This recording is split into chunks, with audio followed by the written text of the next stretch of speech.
Hi everyone, it's Sylvia Mokalo here. Today I want us to talk about, using food for self-care. We've all been there. I love me some dark chocolate. I love popcorn as well. And you have your favorite as well. But can we use this as self-care?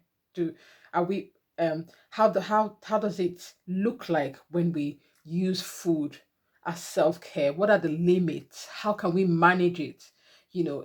It's all we can decide that we want to be set rules and say no, no, no treats, don't indulge in sugary foods and all that. That is what is can be written on paper. That is what you can decide that you want to follow. But in reality, do you actually um eat that way? Is it sustainable to live that way?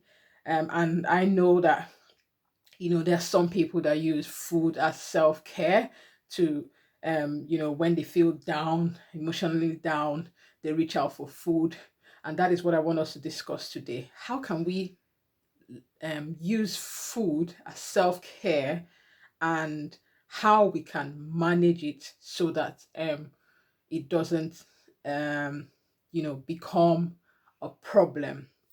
Now, number one, I would say is that before you decide to use food as self-care, we have to set realistic expectation, um, that food will never solve your emotional needs. Food will not solve your problem.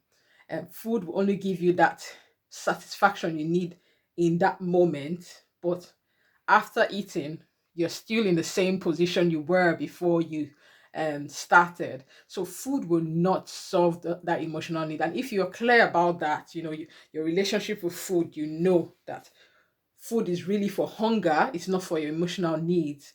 But when you want to use it, when you want to indulge in your ice cream, for instance, or your treats or your cake or those things that you love, know that one, it's not going to solve your emotional needs. And when you're clear about that, when you have your expectations set and you know that it won't solve your emotional needs, then you're in control, in the essence that you know why you're not expecting something else, but you're not disappointed by the end of that, by the time you finish that ice cream, because that would stop you from binging. Because if you have an unrealistic expectation about your treat, or that chocolate or whatever you're eating, you take the first one, and after eating it, you still feel moody.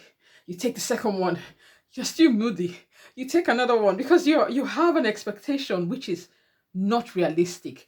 But when you set that, put that out, set it for yourself, know for yourself that it won't solve your emotional needs. You just need it for, you just want to use it for a moment, for that satisfaction is going to bring you at that moment. Then that is a step in the right direction.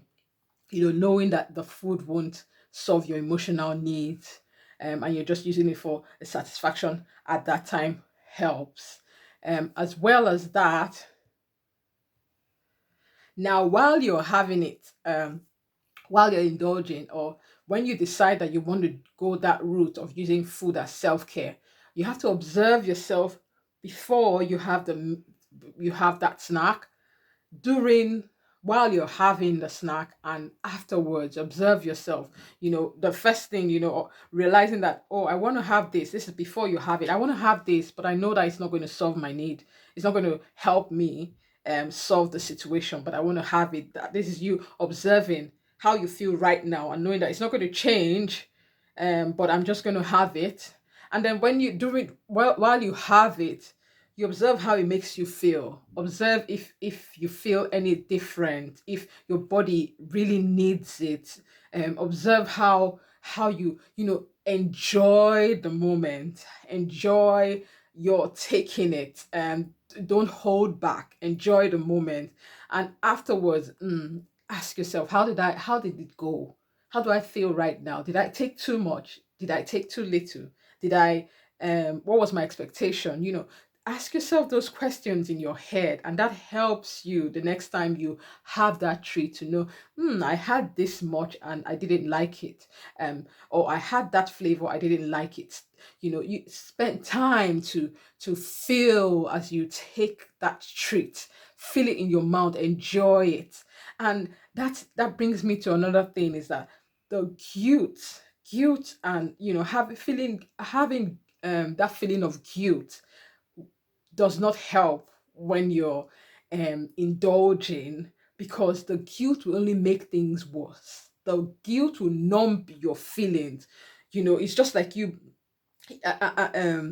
because you think that you're doing something naughty. So because you have termed it as naughty, it comes with this guilt, and because it comes with this guilt, you're not feeling the flavor. You're just like, oh, I want to have it now. You're just feeling naughty, and you're taking it without really indulging, without really enjoying it. And that is the difference that guilt causes. So that's why when you give yourself permission to have a treat, to have what you like, to have that sugary snack which your body really doesn't need, but or you're not hungry, but because of those, you're using it for self-care. um Give yourself permission and take away the guilt. And another thing I would say is, don't hide it. Don't feel ashamed about it. Don't hide it. Bring it out to the open. Have the chocolate without feeling guilty or feeling condemned that you're having a chocolate. Have it without feeling remorse. Bring it to the light, because it's when you hide things, when you put it in the dark, that's when it becomes so you can't feel it, you want to escape it, and then you have so much because of the guilt and all that. So that's why, take away the guilt, take away the bring it to the light. Don't hide it, don't feel embarrassed. That's where diet culture and diet rules come about, was when you're following a diet and you feel that you have missed it and you want to indulge, that you feel you're naughty, and then you feel guilty, and then you don't enjoy it as much. And because you're numbing yourself, you just keep taking it. You just feel like, okay, because I've lost control, I might as well indulge more and more. But that's not the way it should be. You should enjoy it, okay, while it lasts. And that doing it that way would limit binge eating. It will not cause you, because you're in control. You've given yourself control to have it. So binge eating will not be an issue when you give yourself control, because you've given yourself permission to take it, and you've given yourself permission to know when to stop having it. And that helps. And the ultimate thing you should do is have a self-care list.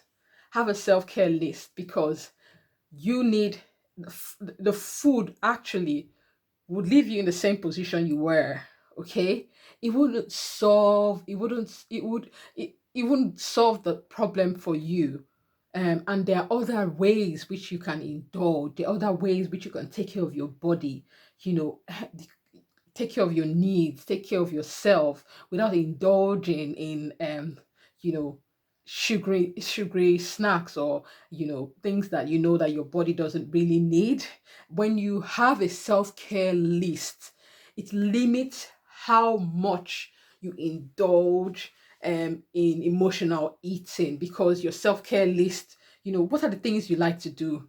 When I find myself, emotionally down, I just reach out, I'll just go watch a movie. That's one of my self-care tools. Or I journal. I journal regularly. Then I journal when I'm, in that mood. I just declutter my mind, or I go for a walk, or I can have a mass plan for a massage. That is just telling me that I'm too drained and I need to relax and have a massage, or I just sleep. Have your own go-to self-care list that would help you in times where you want to love yourself. It's a regular thing. You should show that love to yourself regularly. because you're recuperating from all the stress and all the walking and everything that you do. So self-care is important. It's not selfish, it's important to you. But using food for self-care will not help. It will just satisfy you for that moment, but it wouldn't help you in the long run. So if you want to give your body the right nutrients, that is self-care. That is you loving your body, giving yourself the right nutrients. But as well as that, you can indulge, okay, but knowing the limits, knowing how to control it, knowing that when you give yourself permission to indulge, you don't have to be ashamed of it. You enjoy the moment. And I hope you found this useful. I hope it's clear to you that you don't have to be ashamed of how you manage your eating, how you use food for self-care. You just have to be in control to know how to manage it. And yes, I will speak to you later. Bye.